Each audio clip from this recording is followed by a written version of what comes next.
শুক্রবার দিন জুমার দিন আসরের পর 21 বার ইস্তিগফারটি আল্লাহকে রাজি খুশি করার জন্য পড়ুন। কোনো চাওয়াই আল্লাহ তাআলা আপনার অপূর্ণ রাখবেন না। আল্লাহ তাআলা গুনাহ মাফ করে দিবেন, হালাল রিজিক দিয়ে দিয়ে আপনাকে ধনী বানিয়ে দিবেন। আল্লাহর কাছে এই ইস্তিগফারটি পড়ে আপনি যা চাইবেন আল্লাহ পাক তাই দিবেন। সম্মানিতা মা বোন, জুমার দিন হলো সপ্তাহের শ্রেষ্ঠ দিন, গুনাহ মাফের দিন, গরিবের হজের দিন। এই জুমার দিন আল্লাহ পাক অসংখ্য বান্দাদেরকে ক্ষমা করে দেন, অসংখ্য বান্দাদের ভাগ্য পরিবর্তন করে দেন। এই জুমার দিন সম্পর্কে আল্লাহর রাসূল সাল্লাল্লাহু আলাইহি ওয়াসাল্লাম হাদিসের মধ্যে বলেছেন, সূর্যোদয়ের যত দিন আছে সব থেকে সারা দিন হলো জুমার দিন। আল্লাহর নবী বললেন, শুধু তাই নয়, খুলিক আদম আলাইহিস সালামকে জুমার দিন আল্লাহ পাক সৃষ্টি করেছেন। শুধু তাই নয়, আদম আলাইহিস সালামকে জান্নাতে প্রবেশ করিয়েছেন এই জুমার দিনে। আল্লাহ রাব্বুল আলামিন আদম হাওয়া আলাইহিস সালামকে দুনিয়াতে ক্ষমা করেছিলেন। এই জুমার দিনে অসংখ্য নবী রাসূলদেরকে আল্লাহ পাক পরীক্ষা করেছেন, পরীক্ষা থেকে উত্তীর্ণ সফলতা দান করেছিলেন এই জুমার দিন। আল্লাহর নবী বললেন, কিয়ামত সংগঠিত হবে এই জুমার দিন। শুধু মানুষ আর জিন ছাড়া সব প্রাণীগুলা আল্লাহর ফেরেশতা সহ জুমার দিন ভয়ে কাঁপতে থাকে। কারণ হলো, কোন শুক্রবার জানি কিয়ামত হয়ে যায় এটা তো কেউ জানে না আল্লাহ ছাড়া। কিয়ামত যেদিন হবে আসমানটা ভেঙে পড়বে, আসমানের তারকাগুলা খসে খসে পড়ে যাবে এবং সমুদ্রের মধ্যে উত্তাল ঢেউ তরঙ্গ সৃষ্টি হয়ে যাবে। কবরের ছাদ আল্লাহ পাক উন্মোচিত করে দিবেন, কবর থেকে সব কিছু বের করে দেওয়া হবে। সম্মানিত মা বোন, আল্লাহর নবী সাল্লাল্লাহু আলাইহি ওয়াসাল্লাম সাহাবীদেরকে বললেন, সাহাবীরা, জুমার দিন এমন একটি সময় আছে যে সময়টিতে আল্লাহ পাক দোয়া কবুল করেন। সাহাবীরা বললেন, ইয়া রাসূলুল্লাহ, মায়া নবীজি, আপনি জানিয়ে দেন জুমার দিন কোন সময় দোয়া কবুল হয়। আল্লাহর নবী বলেন, জুমার দিন বাদাল আসরি ইলা গুয়ুবাতিশ শামস, আসরের পর থেকে মাগরিব পর্যন্ত এই সময়টিতে আল্লাহ রাব্বুল আলামিন বান্দাদের দোয়া আরজি প্রার্থনাগুলা কবুল করেন। সুবহানাল্লাহ। সম্মানিত মা বোন, এই জুমার দিন আসরের পর অনেক দামি সময়, মহামূল্যবান সময়। জমিনের যত দায়িত্বরত যত ফেরেশতা আছে সব ফেরেশতাগুলা আসরের পরে চলে যায়। আল্লাহ পাক জিজ্ঞেস করেন, কিরে ফেরেশতারা, দিনের এই ডিউটির মধ্যে সর্বশেষ মুহূর্ত আমার বান্দাগুলাকে কি কি অবস্থায় দেখে এসেছো?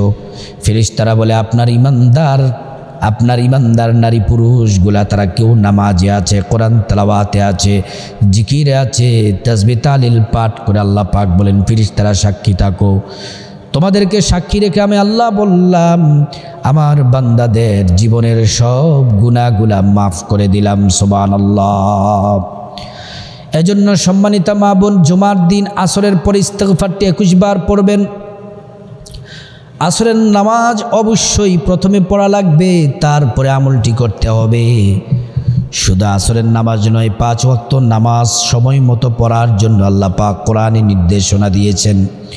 আল্লাহ পাক বলেন, ইন্নাস সালাতা কানাত আলাল মুমিনিনা কিতাবাম মাওকুতা।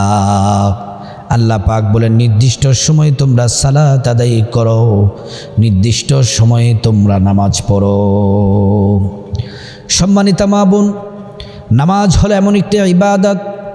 আল্লাহ পাক আরো বলেন, ইন্নাস সালাতা তানহা আনিল ফাহশাই ওয়াল মুনকার, নিশ্চয়ই নামাজ তোমাদেরকে সমস্ত অশালীন সমস্ত খারাপ কাজ থেকে নামাজ তোমাদেরকে ফিরিয়ে রাখবে। আল্লাহু আকবার। এজন্য নামাজ পড়বেন 5 ওয়াক্ত। জুমার দিন, শুক্রবার দিন বিশেষ করে আসরের নামাজ অবশ্যই পড়বেন। আসরের পরে আমলটি করতে হবে, কপাল খুলে যাবে আমলটি করলে। আল্লাহ পাক আসরের নামাজ পড়া সম্পর্কে কোরআনের মধ্যে আলাদাভাবে খুব তাকিদ দিয়েছেন। আল্লাহ পাক বলেন, হাফিযু আলাস সালাওয়াতি ওয়াস সালাতিল ওয়ুসতা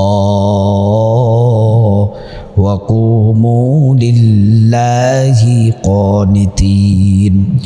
আল্লাহ পাক বলেন তোমরা, আল্লাহ তাআলা বলেন তোমরা হাফিজু আলাস সালাওয়াত, তোমরা বিকেলের নামাজের প্রতি যত্নবান হয়ে যাও, অর্থাৎ আসরের নামাজের প্রতি যত্নবান হও। আসরের সময় মহিলারা কি রান্না করবে সেগুলো নিয়ে ব্যস্ত থাকে, পুরুষরা চাকরি বাকরিতে, অফিস আদালত গোছাতে, দোকানদাররা ব্যবসাতে আপনার ব্যস্ত হয়ে যায়, আর যুবকরা খেলাধুলায় মগ্ন হয়ে যায়। এই জন্য আল্লাহ বললেন তোমরা বিকেলের নামাজে যত্নবান হও। আসরের নামাজ পড়বেন, পুরুষ যারা আছেন মসজিদের জামাতে পড়বেন, মা বোনেরা বাসায় পড়বেন। নামাজ পড়ার আগে আল্লাহ পাক আরেকটি ফরজ কাজ করার জন্য কোরআনে নির্দেশনা আল্লাহ পাক দিলেন। আল্লাহ পাক বলেন, ইয়া আইয়ুহাল্লাযীনা আমানু ইযা কুমতুম ইলাস সালাহ ফাগসিলু ওয়ুজুহাকুম ওয়া আইদিয়াকুম। আল্লাহ পাক বলেন, হে ঈমানদারেরা, তোমরা নামাজে দাঁড়ানোর আগে সুন্দরভাবে তোমরা ওযু করে নাও। রসুলের শেখানো পদ্ধতিতে ওযু করবেন। ওযুর শুরুতে বিসমিল্লাহির রহমানির রহিম পড়বেন, সুন্দর করে ওযু করবেন। সহি তরিকায় সুন্দরভাবে ওযু করলে আল্লাহর পক্ষ থেকে 2টি পুরস্কার। 1 নাম্বার পুরস্কার, জীবনের সব গুনাহ আল্লাহ পাক মাফ করে দিবেন। 2 নাম্বার পুরস্কার হলো আল্লাহ রাব্বুল আলামিন হাসরের ময়দানে আপনাকে জান্নাতের ফয়সালা করে দিবেন। সম্মানিতা মা বোন, কথাগুলো ভালো করে শুনুন। আসরের নামাজ পড়বেন, মা বোনেরা বাসায় জায়নামাজ বিছিয়ে, পবিত্র জায়গায় পবিত্র জায়নামাজ, পবিত্র জামাকাপড় বিছিয়ে আসরের নামাজ পড়বেন। পুরুষরা জামাতে মসজিদে পড়বেন। আসরের নামাজ 8 রাকাত পড়বেন, 4 রাকাত সুন্নত, 4 রাকাত ফরজ। আসরের নামাজ পড়ার পরে তাসবিহ তাহলিলগুলা শেষ করবেন, আয়াতুল কুরসি পড়বেন। তাসবিহ তাহলিল শেষ করার পরে আপনারা প্রথমে রাসূল করিম সাল্লাল্লাহু আলাইহি ওয়াসাল্লামের ওপর 11 বার দুরূদ শরীফ পড়বেন। যদি মহাব্বতে ভালোবাসা নিয়ে দুরূদ শরীফ পড়বেন, একবার দুরূদ পড়লে 10টি গুনাহ মাফ হয়ে যায়, আমল নামায় 10টি নেকি যোগ হয়, 10টি মর্যাদা আল্লাহ পাক বাড়িয়ে দেন। শুধু তাই নয়, আপনি যখন দুরূদ শরীফ পড়বেন, আপনার যত দোয়া ইবাদত আছে সব ইবাদত আল্লাহ পাক কবুল করে নেবেন। কোন দুরূদ পড়বেন? যারা পারেন নামাজের দুরূদ, শ্রেষ্ঠ দুরূদটি পড়বেন। আল্লাহুম্মা সাল্লি আলা মুহাম্মাদিন ওয়া আলা আলি মুহাম্মাদ কামা সাল্লাইতা আলা ইব্রাহিম ওয়া আলা আলি ইব্রাহিম ইন্নাকা হামিদুম মাজিদ। আল্লাহুম্মা বারিক আলা মুহাম্মাদ وعلى آل محمد كما باركت على إبراهيم وعلى آل إبراهيم إنك حميد مجيد। দুরূদ ইব্রাহিম পড়বেন। দুরূদ ইব্রাহিম পড়ার পরে অথবা ছোট্ট দুরূদটি পড়বেন, সাল্লাল্লাহু আলাইহি ওয়াসাল্লাম, সাল্লাল্লাহু আলাইহি ওয়াসাল্লাম, সাল্লাল্লাহু আলাইহি ওয়াসাল্লাম পড়বেন। পড়ার পরে 21 বার, কমপক্ষে 21 বার ইস্তেগফার পড়বেন। আর যত বেশি পারেন 100, 200, 300 যত বেশি পারেন পড়বেন, কিন্তু কমপক্ষে 100 বার দুরূদ শরীফ ছোট্ট দুরূদটি, ছোট্ট ইস্তেগফারটি পড়বেন। ছোট্ট ইস্তেগফারটি পড়বেন, আস্তাগফিরুল্লাহ ওয়া আতুবু ইলাইহি, আস্তাগফিরুল্লাহ ওয়া আতুবু ইলাইহি, আস্তাগফিরুল্লাহ ওয়া আতুবু ইলাইহি। এই ইস্তেগফারটি 21 বার, কমপক্ষে উপরে 100 বার, 200, 300 যত বেশি পড়বেন তত বেশি লাভ। এই যে ইস্তেগফারটি পড়বেন, কি কি পুরস্কার আল্লাহ পাক দিবেন আমি এক নজরে আপনাদেরকে শোনাই। 1 নম্বরে জীবনের সব গুনাহগুলো আল্লাহ পাক মাফ করে দিবেন।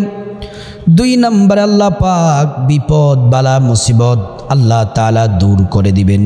3 নাম্বার রিজিকের দরজা আল্লাহ পাক প্রশস্ত করে দিবেন। 4 নাম্বার যাদের পরিবারে অশান্তি আছে আল্লাহ রাব্বুল আলামিন পরিবারে শান্তি দান করবেন। 5 নাম্বার ঈমানি শক্তি বৃদ্ধি পাবে। 6 নাম্বার হৃদয় স্বচ্ছ নির্মল সাদা হবে। 7 নাম্বার আল্লাহ পাকের সন্তুষ্টি অর্জন হবে। 8 নাম্বার চিন্তা পেরেশানি আল্লাহ পাক দূর করে দিবেন। 9 নাম্বার রহমতের বৃষ্টি আল্লাহ পাক বর্ষণ করবেন। 10 নাম্বার সুসন্তান লাভ হবে। 11 নাম্বার নদী নালায় পানি প্রবাহিত হবে। 12 নাম্বার সম্মান মর্যাদা আল্লাহ পাক বাড়িয়ে দিবেন। 13 নাম্বার আযাব গজব থেকে আল্লাহ পাক হেফাজত করবেন। 14 নাম্বার আল্লাহ পাক মুস্তাজাবুদ দাওয়া বানিয়ে দিবেন, অর্থাৎ যা বলবেন যা চাইবেন আল্লাহ সব আপনাকে দিয়ে দিবেন। 15 নাম্বার আল্লাহ পাক আপনাকে জান্নাতে প্রবেশ করাবেন। হাদিসের সর্বশ্রেষ্ঠ একটি হাদিস ইস্তিগফার সম্পর্কে আল্লাহর নবী বলেন, মাল্লাজিমাল ইস্তিগফার জাআলাল্লাহু লাহু মিন কুল্লি দিকিম মাখরাজা। তোমরা ইস্তিগফার পড়ো, ইস্তিগফারের সাথে আঠার মতো লেগে থাকো। যদি বেশি পরিমাণে ইস্তিগফার পড়ো আল্লাহ পাক সব পেরেশানি দূর করে দিবেন। আর এমন এমন জায়গা থেকে আল্লাহ পাক রিজিক দিবেন, আল্লাহ রাব্বুল আলামিন রিজিক দিয়ে ধনী বানিয়ে দিবেন, তুমি কোনোদিন কল্পনাও করো না। এজন্য আমার ভাইয়েরা, আল্লাহ কোরআনের মধ্যে ইস্তিগফারের 5টি পুরস্কারের ঘোষণা দিয়েছেন। ফাকুলতু ইস্তাগফিরু রাব্বাকুম ইন্নাহু কানা গফফারা ইউরসিলিস সামাআ আলাইকুম মিদরারা ওয়া ইউমদিদকুম বিআমওয়ালি ওয়া বানিনা ওয়া ইয়াজআল লাকুম জান্নাতি ওয়া ইয়াজআল লাকুম আনহারা। আল্লাহ পাক বলেন, 1 নাম্বার পুরস্কার, জীবনে যত গুনাহ করেছো, জানা অজানা, ইচ্ছা অনিচ্ছায়, কবিরা সগীরা সব গুনাহ আল্লাহ পাক মাফ করে দিবেন। 2 নাম্বার ধন দৌলত দিয়ে ধনী বানিয়ে দিবেন। 3 নাম্বার সন্তান দান করবেন, নেক সন্তান। 4 নাম্বার জান্নাতে প্রবেশ করাবেন। 5 নাম্বার জান্নাতের নহর থেকে আল্লাহ তাআলা শরবত পান করাবেন। আল্লাহু আকবার। সম্মানিতা মা বোন, এই জুমার দিন শুক্রবার দিন আসরের পর 21 বার যদি ইস্তিগফারটি পড়তে পারেন কত কত পুরস্কার। আল্লাহু আকবার। কপাল খুলে দিবেন, যা চাইবেন আল্লাহ পাক তাই দিবেন। আল্লাহ পাক আমাদের সবাইকে আমলটি করার তৌফিক দান করুন।